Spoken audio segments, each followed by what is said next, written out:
So if a child is complaining of chronic cough, remember the following reasons.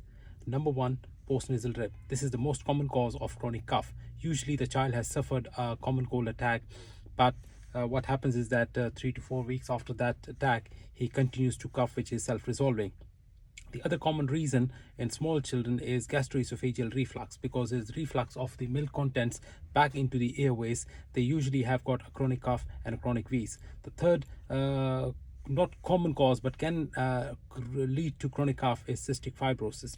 Then the fourth one in developing countries is tuberculosis, and the fifth one are the rare causes like compression of the airways caused by a mass or by an aberrant vessel. So remember these causes of chronic cough in a child. Thank you very much.